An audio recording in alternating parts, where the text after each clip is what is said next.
여러분 안녕하십니까? 해외 동포 여러분들께서도 안녕하시죠? 김영애TV의 김영애입니다.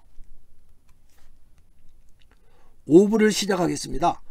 신라를 세운 시조 혁거세는 시해되었다고 보아야 할 것입니다. 삼국유사에서 이를 알 수가 있습니다. 그 기록은 이렇습니다. 나라를 다스린 지 61년째 되던 해 박혁거세가 하늘로 올라갔다. 8일 후 몸뚱이가 땅에 흩어져 떨어졌다. 이 기록을 곱씹어 보면 납치에 의한 살해가 아니었나 싶습니다.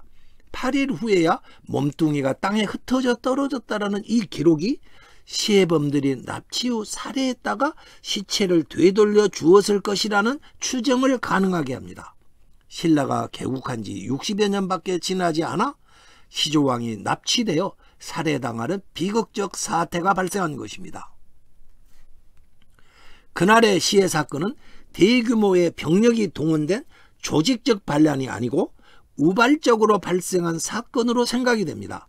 사건 수습 과정에서 시해범과 혁거세의 아들 남해왕 그리고 신라의 여러 세력들 사이에 긴박한 정치적 타협이 이루어졌던 것으로 보입니다.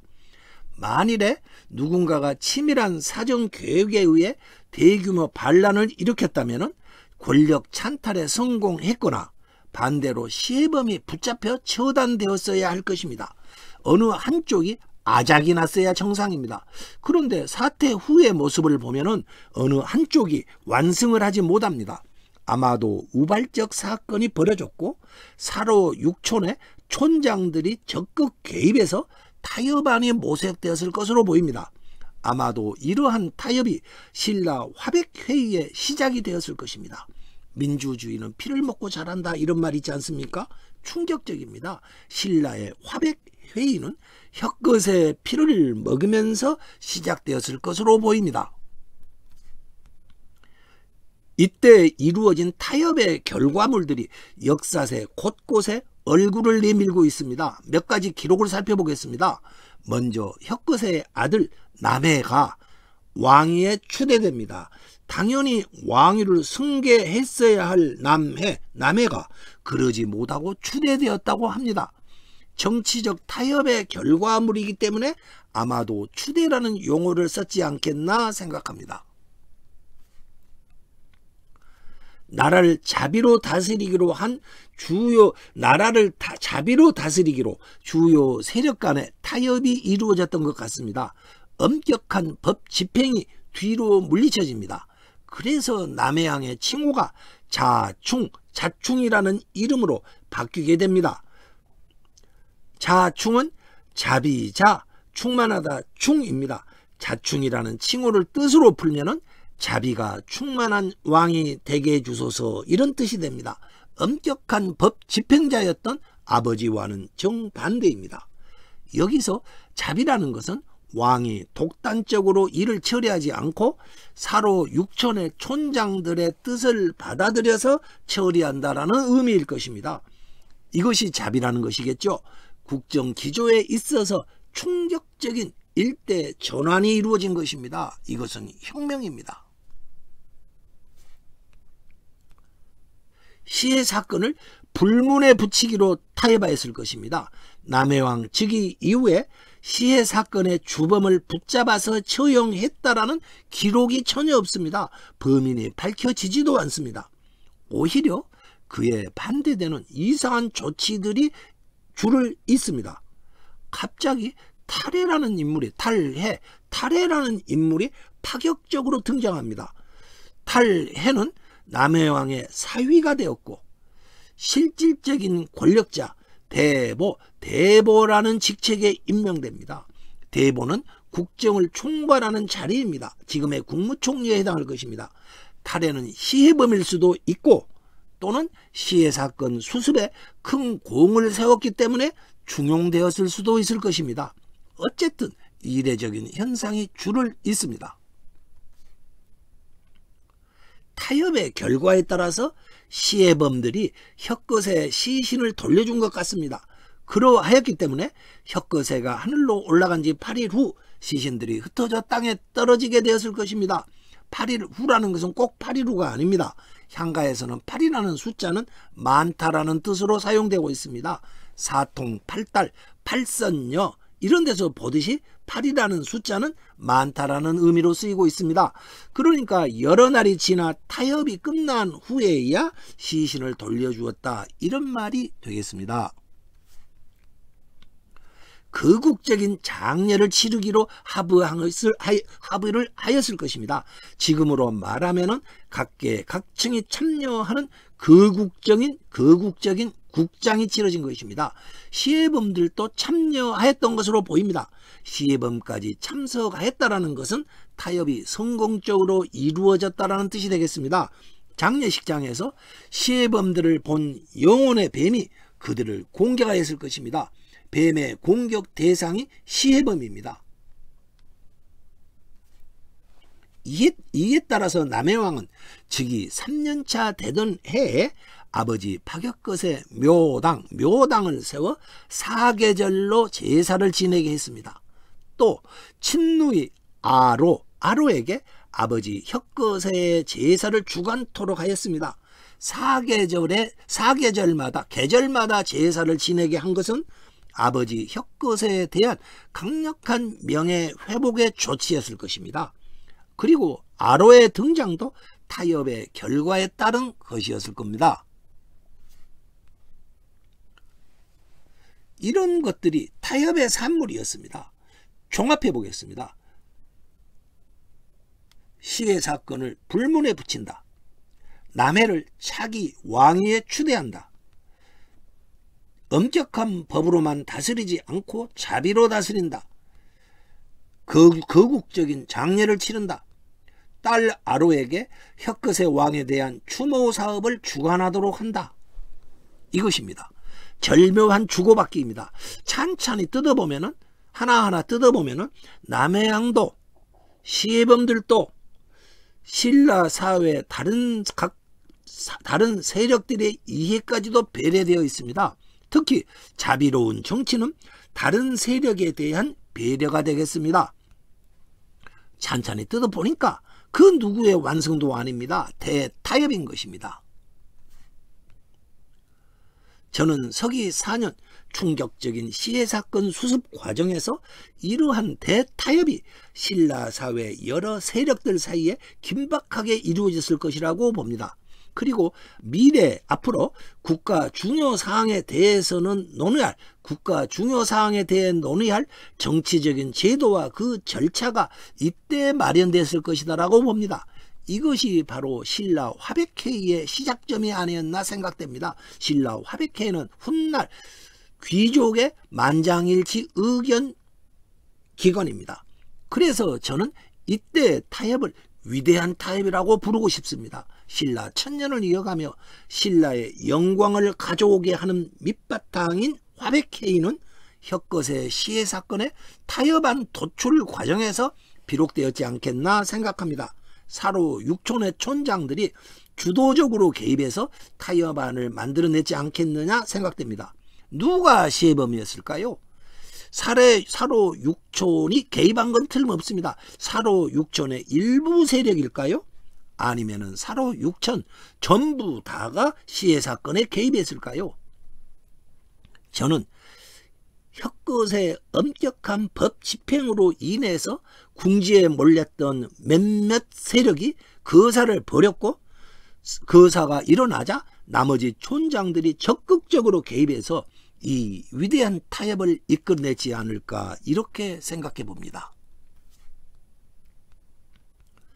남해왕과 사로 육부 촌장들의 합의, 저는 이 합의의 내용을 보면서 1215년 영국에서 일어난 한 사건을 떠올립니다. 귀족들이 담합해서 영국의 존 왕을 압박하고 왕권을 스스로 제한하라고 요구합니다. 결국 왕과 귀족이 타협했고 왕이 서명하였습니다. 그 합의문이 영국 의회 제도의 시작이 되는 마그나 카르타가 됩니다. 이 사진은 1217년에 만들어진 마그나 카르타 양피지 원본입니다. 2007년에 경매로 나와서 2130만 달러, 약 200억이 훨씬 넘는 가격에 낙찰되었다고 합니다. 타협의 결과로 남해왕의 누이 동생이 아버지 혁것의 제사를 주관하게 되었습니다. 누이 동생의 아로라는 이름이 특이합니다. 아로의 이름을 그러면은 고유명사법으로 한번 풀어보겠습니다. 아는 물가입니다. 많이 봤던 글씨죠. 아리랑에서 아리랑 아라리오에서 나오는 글자 아니겠습니까? 향가에서는 저승배 떠나가는 물가입니다. 산자와 죽은 자가 이별하는 곳이 바로 물가입니다. 저승바다 문화입니다. 그리고 노는 우리가 늙을 노자라고 알고 있는데 우두머리 노라는 뜻을 가지고 있습니다. 아버지 박혁거세가 편안히 저승으로 가도록 하는 눈물과 공연의 책임자라는 뜻이 되겠습니다. 제사를 주관했다라는 기록과 완벽히 일치하는 이름입니다. 아론은 순수한 사람의 여자의 이름이 아니라 제사장이라는 뜻을 가지게 되었습니다. 그녀가 맡은 직책의 이름이었던 것입니다. 아론은 타협에 의해서 공식적으로 국가 최고의 제사장이 되었습니다. 김영회 TV는 향가로서 민족 문화의 실체를 드러내고자 하는 종합 TV입니다. 구독과 좋아요 그리고 공유로 힘이 약한 김영회 TV에 대한 응원 부탁드리겠습니다. 더욱 열심히 하겠습니다. 후원도 부탁드립니다. 시해범들과 남해왕 신라의 여러 세력들 사이에 대타협이 이루어졌습니다. 박혁거세 묘당을 세우고 사계절로 제사 지내기로 한 것입니다. 박혁거세에 대한 제사까지도 타협의 산물이었습니다. 묘당이라는 것은 제사 지내는 시설입니다. 그때는 아직 유교와 불교가 도입되지 않았기 때문에 토속적인 방법에 의해서 장례와 제사가 엄수되었을 것입니다.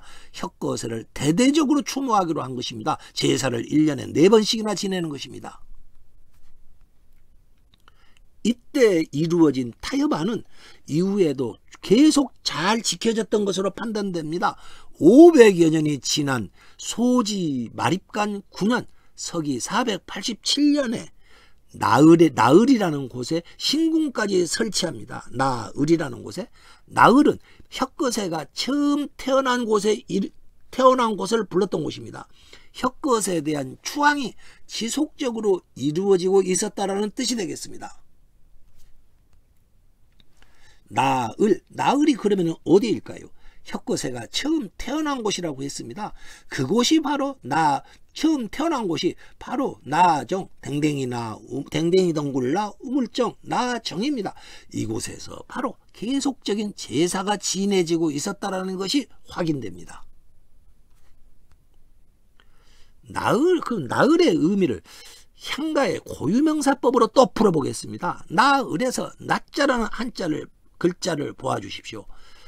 큰 나무 앞에 제단을 차린 모습을 그린 글자입니다. 이것은 신단수를 말하고 있습니다. 이 영상의 붉은 글씨 아래를 보면은 이 나자라는 것은 큰 나무 앞에다가 제단을 차린 것이다. 이러한 뜻을 알 수 있습니다. 단군 신화에서 환웅이 처음 하늘에서 이 땅으로 내려올 때 신단수 아래로 내려왔다고 했습니다. 신단수라는 것은 고대 재정일치 사회에서 제천의식이 행해지던 성역을 말합니다. 거기에는 돌무더기나 흙으로 단을 쌓은 신단을 만들어 두었는데 그 신단에는 꼭 신수가 있었습니다. 다음으로 나을에서 을자를 풀어보겠습니다. 을이라는 글자는 향가에 수도 없이 나오는 보언입니다. 뜻은 굽다 을입니다. 굽혀서 절하는 모습을 뜻하고 있는 것입니다. 그러니까 이 을자가 나오면 굽힌 모습을 취하라, 즉 절을 하라, 이런 뜻도 되겠습니다. 서동요에도 을이라는 글자가 2개나 나와 있습니다. 앞에 영상에 빨간 글씨 을이라는 글자 2개를 보십시오. 서동방을 원을 이렇게 을자가 2개가 나와 있습니다. 서동요에서의 을자는 풀어보면은 선화공주께서 관청의 종들에게 이처럼 이 을자와 같은 자세로 엎드려서 섹스를 가르친다라는 뜻을 가진 보언으로 기능하고 있었습니다. 뜻밖에도 놀랍죠, 여러분? 절하듯 구부리라는 자세가 바로 이 을자입니다. 서동요에 대한 상세한 풀이는 앞에서 이미 제가 강의해 드린 44강과 45강을 보시면은 감사드리겠습니다. 그러면은 나자와 을자를 합해서 보면 어떻게 되느냐? 신단수 앞에서 사람들이 을자처럼 엎드려 절하는 모습을 뜻하고 있습니다. 나을 신궁에는 분명히 제사 지내는 큰 신단수가 있었을 것입니다. 그러니까 신단수 앞에서 제사 지내는 곳, 이런 뜻이 나을이 되겠습니다. 이 사진은 혁것의 탄생지 경주에 있는 나정의 현재 모습입니다. 신수라고 할 소나무 숲이 울창합니다. 그때 신단수도 이런 모습이었을 것입니다. 혁것의 딸 아로는 나정의 신단수에서 자신의 주관하에서 제를 올렸을 것입니다. 그녀는 제사장이었습니다. 이 사진은 나을 신궁터의 발굴 현장입니다.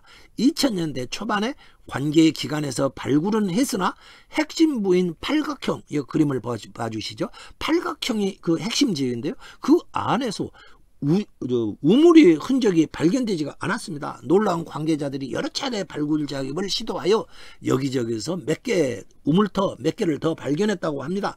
그러나 그것들은 박혁거세가 태어난 나정이 아니라 후대 사람들이 필요에 따라서 인근에 파놓고 사용했던 우물의 흔적에 불과합니다. 그것은 아리랑 3부에서 이미 설명드린 바 있습니다. 궁금하신 분께서는 시청 권유드립니다. 박혁거세를 제사 지내던 모습은 어떻게 치러졌을까요? 향가가 가진 속성으로 미루어 당시에 우리는 제사 모습을 파악할 수가 있습니다. 첫째, 눈물가를 지었습니다. 둘째, 여러 사람들을 시켜 노래를 부르게 합니다. 중구 삭금을 시행합니다. 그리고 세 번째, 곡을 합니다. 이것이 향가에 나오는 고대 제사 모습이었습니다. 눈물가는 저승바다를 건너가는 망자의 영혼을 붙잡고 바다의 파도를 가라앉혀주는 노래입니다. 눈물가는 아무렇게나 짓지 않았습니다. 몇 가지 중요한 법칙이 있었습니다. 망인의 생전 업적을 수집해서 그것을 아름답게 꾸밉니다. 그것을 미화라고 합니다. 그리고 그것을 밤새도록 부르면서 영혼에게 다시 돌아와 달라, 저승바다가 잔잔하게 해달라, 이렇게 비는 노래입니다. 떠나려는 영혼은 사람들이 자신의 업적을 마구 미화해서 아름답게 치하해서 부르고 슬퍼하는 것을 보고서는 매우 감동해서 차마 떠나지를 못합니다. 떠나려던 그가 고개를 돌려 오던 길을 되돌아봅니다. 이것이 눈물가의 기본 속성입니다. 영혼을 감동시켜야 하기 때문에 눈물가는 세상에서 가장 슬픈 노래여야 합니다. 사람이 죽었을 때 가장 슬퍼할 사람은 가족, 그 중에서도 딸이나 아내가 아니겠습니까? 그래서이겠지만 눈물가의 작자는 딸이나 아내가 많았습니다. 아리랑은 누가 지을까요? 아리랑은 누가 지었을까요? 딸인 아로가 지었던 것으로 판단하게 하는 단서가 발견됩니다. 아리랑의 지역적 본거지는 당연히 신라의 수도 경주를 중심으로 하는 경상북도 지역일 것입니다. 경북을 중심으로 하는 부녀자들의 내방가사 작품들을 검토해 보았습니다. 내방가사 제문 상당수가 딸이 짓고 있었습니다. 딸이 지은 구구절절한 내용에 참석한 모든 이들이 눈물을 터뜨리게 됩니다. 저승으로 가는 부모의 영혼을 감동시키는 데는 딸 이상 적임자가 없을 것입니다. 눈물가의 전통은 하루아침에 갑자기 사라지지 않을 것입니다. 문화라는 것은 두고두고 이어지는 것이지 급격하게 끊어지는 것이 아니지 않겠습니까? 영남 내방가사 연구회에서 제공한 작품 하나를 예로 들어보겠습니다. 옛날 오천정씨라는 분께서 친정 아버지가 돌아가셨을 때 지은 눈물의 노래입니다. 제가 낭송해 보겠습니다. 염항전에 들여가셔 원통한 일 주다라고 환생하여 돌아오소. 가련하다 인생이요 한 번 가면 겁뿐이라. 아무리 희아리도 인지는 영결이라. 친정아버지께 다시 돌아오라고 호소하고 있습니다. 꼭 다시 돌아오라고 피는 눈물가의 핵심 내용이 내방가사 속에 그대로 스며들어 있습니다. 신라 눈물가의 전통이 현대 영남 내방가사에 흐르고 있는 것입니다. 눈물가 문화는 사라지지 않았습니다. 향가라는 이름만 쓰지 않았지 우리의 문화에 깊이 뿌리박고 있습니다. 귀한 자료 제공해 주신 영남 내방가사 이용구의 관계자분께 감사드립니다. 거슬러 올라가면은 혁거세의 장례나 제사에서도 마찬가지였을 것입니다. 딸인 아로가 아버지 혁거세에 대한 눈물가를 지어서 사람들에게 부르게 했을 것입니다. 어찌 보면 너무도 당연한 일입니다. 신라의 향가집 3대목의 행방을 추적해보고 아리랑이 어떻게 해서 민족의 노래가 되었는지 알아보도록 하겠습니다. 둘 다 매우 중요한 이야기입니다. 특히 3대목은 신라 망국의 정치적 혼란기에 이름 모를 승려에 의해서 궁중에서 빼돌려져 비밀리 전달되다가 350여 년 후 이런 스님의 손에 들어간 것으로 확인됩니다. 이후 3대목의 행방은 어찌 되었을까요? 이에 대한 이야기가 6부에서 진행되겠습니다. 아리랑은 아버지 혁거세를 비운에 보내야 했던 딸 아로의 눈물의 노래였습니다. 당연히 슬픈 곡조여야 할 것입니다. 아버지를 지키지 못한 딸로서의 회한이 담긴 노래였을 것입니다. 눈물가가 슬픈 노래였을 것이라는 사실은 전통적인 장례 풍습에서도 충분히 확인이 가능합니다. 우리 전통에는 망자의 주변 사람들이 장례 당시 울어주는 전통이 1960년대 70년대까지도 남아 있었습니다. 멀리서 찾을 것도 없습니다. 저의 경우 할아버지 할머니 상이 났을 때 주변 마을의 여인들이 몰려와서 상주를 대신해 울어주었습니다. 제가 그런 전통의 산 증인이 되겠습니다. 경우에 따라서는 돈을 받고 울어주는 여인들도 있었습니다. 그녀들은 프로 울음꾼입니다. 그녀들은 세상에서 가장 슬프게 우는 사람들입니다. 숙달된 조교입니다. 아마추어인 상주의 울음이 아니라 프로의 울음이었기 때문에 사람들의 마음은 그녀들의 울음소리에 무너지지 않을 도리가 없습니다.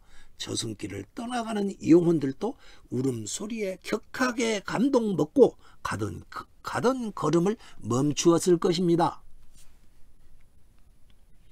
종이 있는 집에서는 남녀 종이 대신 울어주기도 했습니다.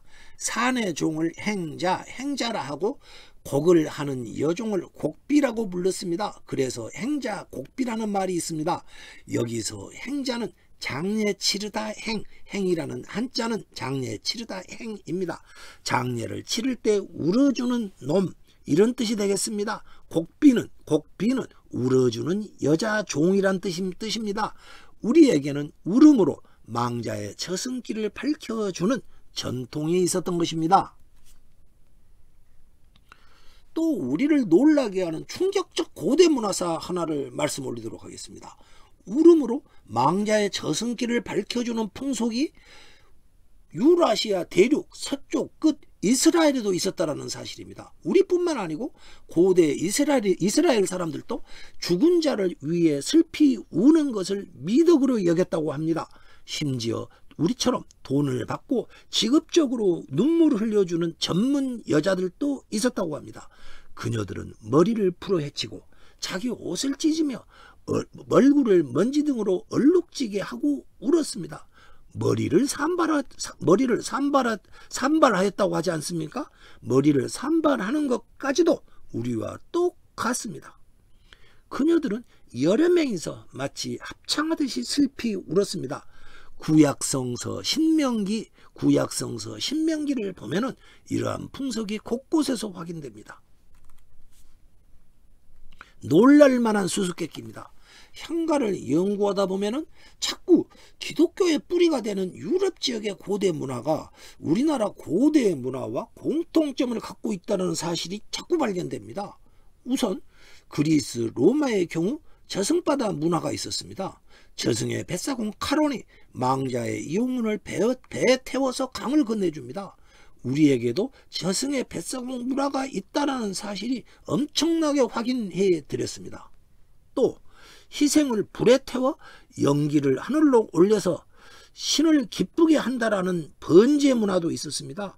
구지가와 신라의 한가 해가를 보면은 제사 고기를 불에 태워 연기를 하늘로 날려 보내겠다고 하고 있었습니다.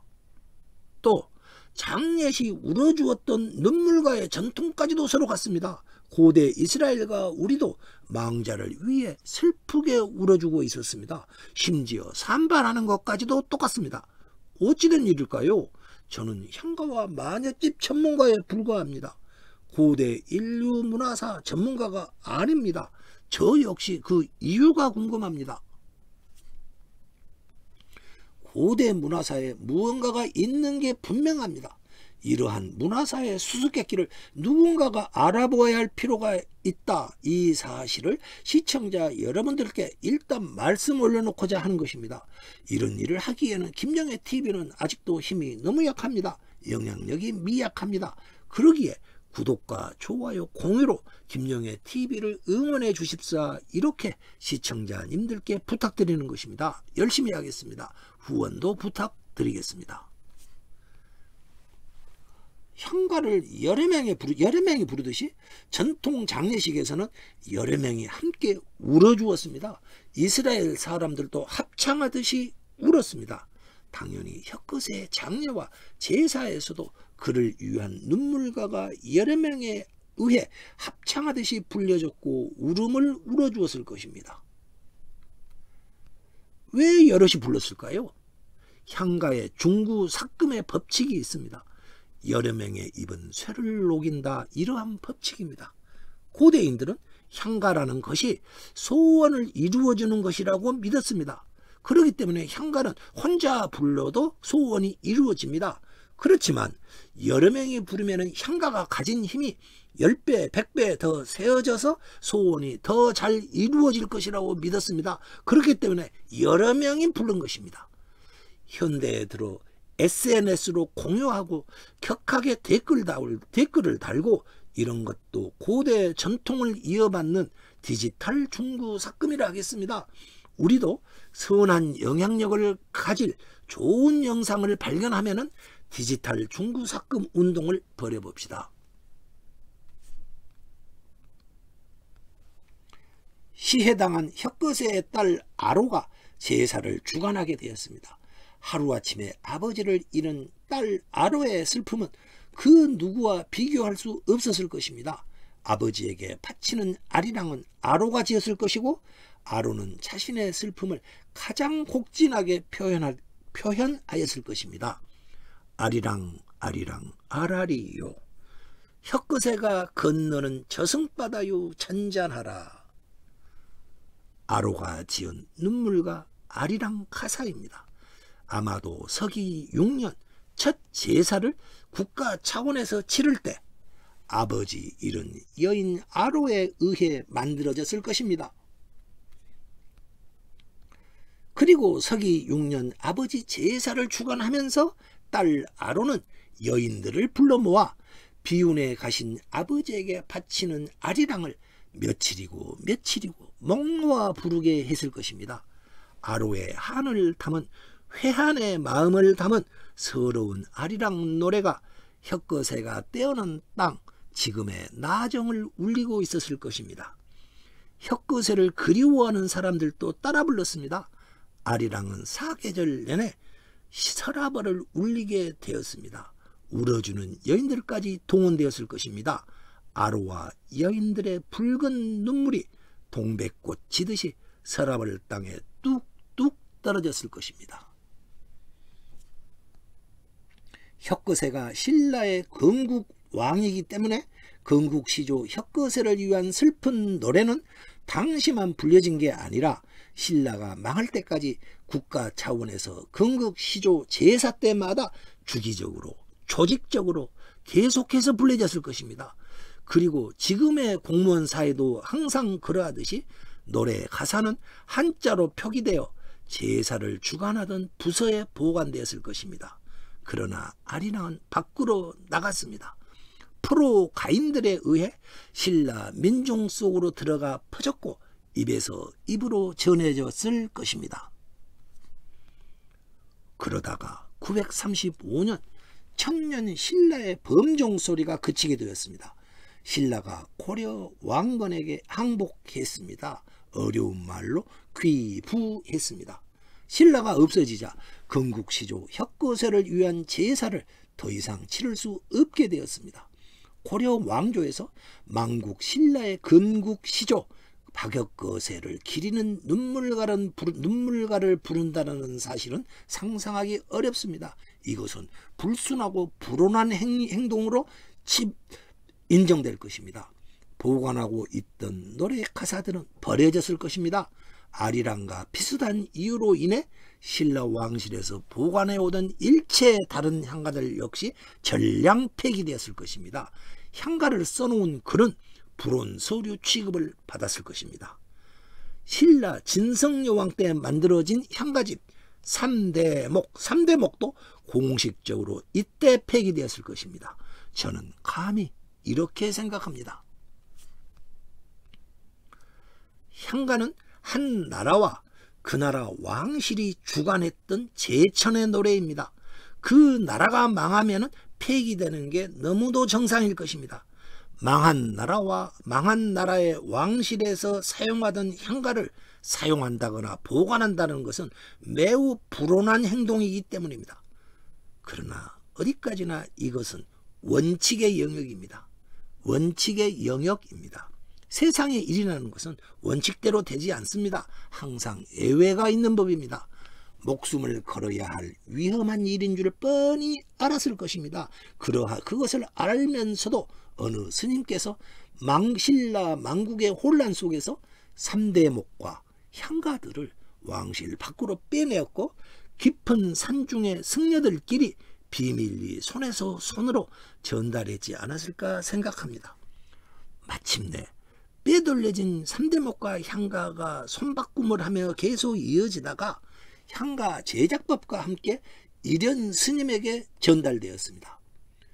고려의 국사까지 지내셨던 일현 스님께서 어느 날 돌연 속세 인연 어머니를 봉양해야 한다 이러한 이유를 말씀하시면서 첩첩산중 군위의 인각사로 들어가셨습니다. 군위 인각사로 들어가셨습니다. 과연 천하의 고승께서 어머니 봉양 때문에 말년에 인각사라는 첩첩산중으로 들어가셨을까요? 쉽게 납득되지 않는 거취이십니다. 저는 이런 스님께서 어머니 봉양보다는 다른 목적이 있어 인각사에 은거하신 것이 아닐까, 깊은 산골에 은거하신 것이 아닐까 이렇게 생각해 봅니다. 훗날 알고 보았더니 스님께서는 인각사에서 비밀리에 삼국유사를 저술하신 것으로 밝혀집니다. 고려 왕조 입장에서는 불온한 작품이었던 향가를 산골 인각사에 은거하시면서 삼국유사를 쓰면서 그 속에 집어넣는 작업을 하고 계시던 것입니다. 수록된 향가들도 살펴보면 삼국유사 속에 아주 꼭꼭 숨겨놓듯이 기록되어 있었습니다. 아무리 살펴보아도 향가는 숨겨져 있었습니다. 삼국유사 속에서도 숨겨져 있었습니다. 신라의 국태민안을 빌던 향가 작품을 책으로 만들어 고려시대 왕조에 살면서 책으로 만들어 펴낸다라는 일은 매우 위험한 일입니다.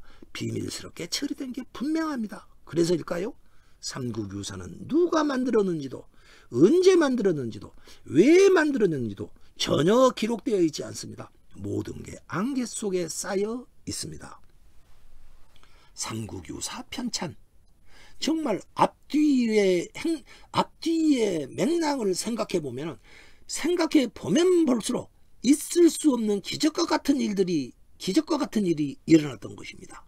그러나 아리랑은 삼국유사에도 수록되지 않았습니다. 왜 그랬을까요? 아리랑은 신라 개국 시조 혁거세에게 바쳐진 노래였기 때문입니다.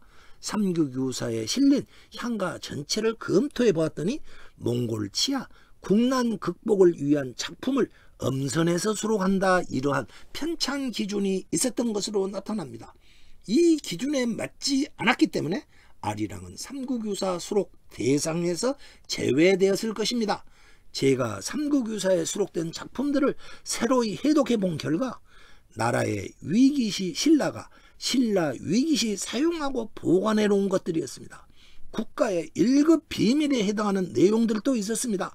그러한 작품들은 제가 추후에 공개해 드릴 예정입니다. 기대해 주십시오. 그런데 어떻게 해서 이러한 향가 작품들이, 이렇게 고도의 1급 비밀이라 할 작품들이 왕실 밖으로 새어났을까요? 저는 신라 망국의 혼란기에 3대목이 빼돌려졌다, 이렇게 보고 있습니다. 어찌했든 고대 역사와 전통문화 전승에 우리나라 불교계가 큰 일을 해내셨습니다. 이 기회를 통해 신라 망국과 고려 통일기, 정치적 혼란기에 목숨을 걸어야 가능했던 일을 해낸 스님들과 이것을 비밀리에 지원해온 불교계의 전통에 깊이 감사드립니다. 그런데 중요한 수수께끼가 하나 남아 있습니다. 이른 스님께서 삼국유사 편찬 작업을 마치시고 본인께서 전달받은 향가 뭉치, 향가 보따리, 향가들을 어떻게 처리하셨을까요? 분명히 저는 폐기하지 않았지 않겠는가 생각합니다. 그 책을 쓰는 사람들의 그 자료를 얼마나 소중히 하는지 그것을 저는 실제로 알기 때문입니다. 분명히 어떠한 보관 조치를 해 놓으셨지 않을까 생각합니다. 신라 왕실에서 빼돌려진 삼국유사와 다른 향가들이, 3대목과 다른 향가들이 어딘가에 감추어져 있을 것이다, 보관되어 있을 것이다. 그곳이 어디일까요? 혹시 어느 사찰 부처님의 뱃속에 복장되어 있지는 않을까요? 아마 아리랑 원문도 함께 있을 것입니다. 나라에서 보관해 오던 아리랑은 비밀리 빼돌려졌건 불에 태워졌건 간에 공식적으로는 폐기되었습니다. 그러나 민중의 입으로 전해진 아리랑은 끈질긴 생명력을 갖게 됩니다. 입에서 입으로 전해집니다. 시간이 지나면서 아리랑은 신라 땅을 벗어나 다른 여러 지역으로 퍼져나갑니다. 밀양 아리랑, 진도 아리랑, 정선 아리랑 등등등이 그것입니다. 당연하지만 시간이 지나면서 민족이 여러 가지 역사의 모진 곡절을 거치자 가사도 곡조도 바뀌어 갔을 것입니다. 그러나 아리랑 아리랑 아라리요, 이러한 향가의 용어들과 애조띤 주제는, 아로가 만들어 놓은 애조띤 주제는 변하지 않았던 것으로 보입니다. 아리랑의 슬픈 곡조가 역사에 버림받은 민중들의 아픈 마음을 위로해 주었습니다. 상처받은 민중의 마음을 위로해 주었습니다. 무자비했던 몽골 기병의 침입이 있었습니다. 삼별초는 이 사진에 제주도까지 밀려가면서 목숨을 초계처럼 던져가면서 끝까지 몽골에 저항하였습니다. 임진열에는 외란이 있었습니다. 배 12척으로 수백 척의 일본군에 맞서야 했습니다. 결사항전이 아니라면 생각할 수도 없는 전투일 것입니다. 우리 민족은 이렇게 아픔을 겪어야 했습니다. 일제에 의한 망국도 있었습니다. 이봉창 의사의 수류탄 투척, 안중근 의사의 이또 후로부미 저격, 목숨을 건 결행들이었습니다. 역사가 요동을 칩니다. 그때마다 아리랑은 곡과 가사가 격하게 변주되었을 것입니다. 현대에 일어난 민족의 비극 6.25 때도 아리랑은 우리와 함께 했습니다. 이 사진은 6.25 당시 만들어진 아리랑 손수건입니다. 실크로 만들어진 제품입니다. 손수건을 수집하시는 향가의 벗 한 분께서 김영애 TV에 아리랑을 시청하시고 나서 참고하라고 귀중하게 소장하고 계시던 손수건 사진을 보내주셨습니다. 참전국의 국기와 부대가 표시되어 있고 한반도를 상스러운 용이 휘감고 있습니다. 제공하여 주신 향가의 벗님께 깊이 감사드립니다. 김용의 TV는 향가의 벗 여러분들의 사랑을 먹고 자라고 있습니다. 아리랑은 수천 년 동안 민족과 희노애락을 함께하였습니다. 이제 아리랑은 신라, 시조, 박역것의 차원을 넘어 민족의 노래가 되었습니다. 지금 이 시각에도 아리랑은 민족의 마음속에서 다양하게 변주되고 있을 것입니다. 민족의 노래 아리랑을 사랑해 주십사 부탁드립니다.